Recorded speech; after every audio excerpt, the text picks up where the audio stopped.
Howdy, folks. I'm the planet Neptune. I'm Amber. And here's some Saturn rings. It's the wrong planet. Our Sunday morning special letter this morning is titled, Am I a Jerk for Saying I Only Invited Tonya on the Vacation, Causing My Mother-in-Law to Have a Breakdown?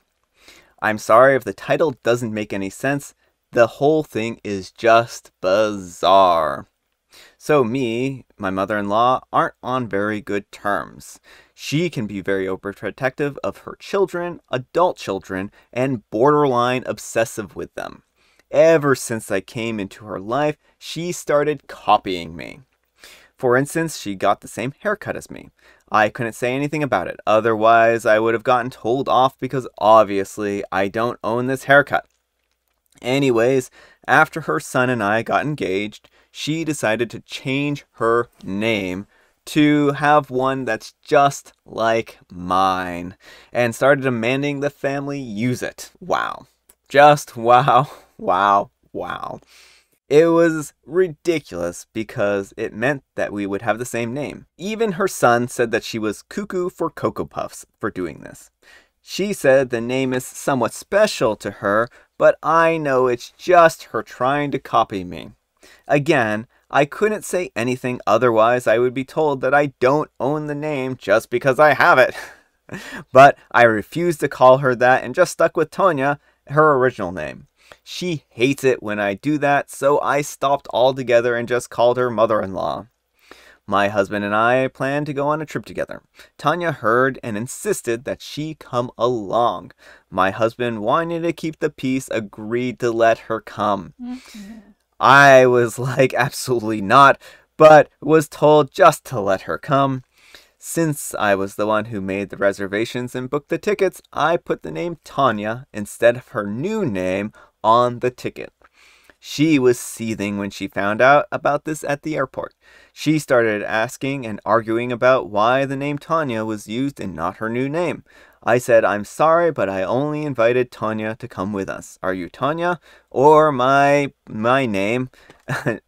And she stared at me in shock and anger and then stormed off. My husband followed her, but couldn't get her to come back. We ended up going without her, but she had a mental breakdown and then went on a campaign about how I used her old name to exclude her from the vacation and disrespected and offended her on so many levels. The family were split on this.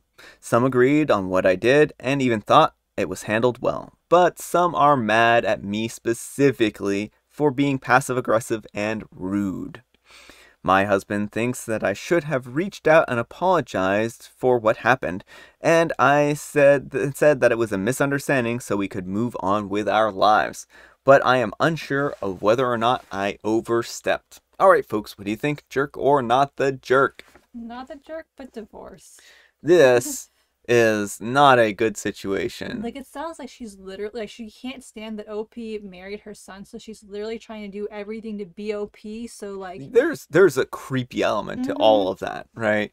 Like, she's literally focused all of her energy on becoming OP.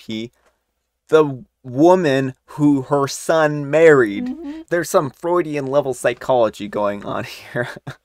I mean, I don't like Freudian level psychology, but I mean, there's some Freudian level psychology going on here. There's a difference between calling someone a name that they don't want to be called and somebody changing their name to be your name, right?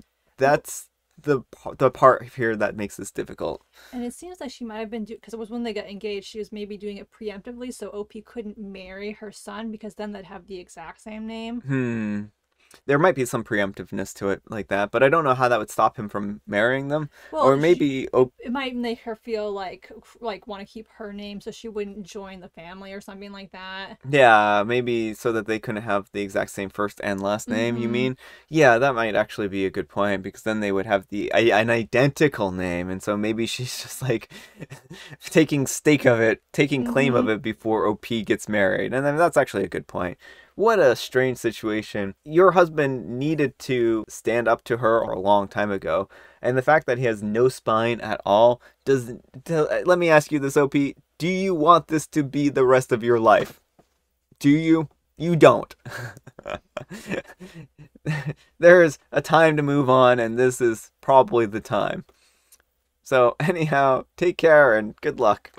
Darling, you have an insane mother-in-law and a real husband problem. Ignore her for now and deal with his lack of spine, not the jerk. Not the jerk. Why did you marry this guy if he can't stand up to his family? Mother-in-law is out of line and needs to get a life of her own. I see this with parents when their kids are now grown-ups and they can't define their life as being a parent anymore. Alright folks, that's all the time we have for today. I hope you enjoyed this Sunday morning special. As you can see, I've got a date that actually... Oh, I misspelled August. It's August.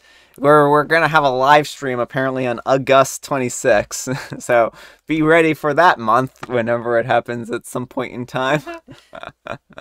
I have a beverage. That's some coffee. Amber has the beverage. It's tea. And I kind of lied. Today is actually like Saturday for me and Amber. So I'm recording ahead of time.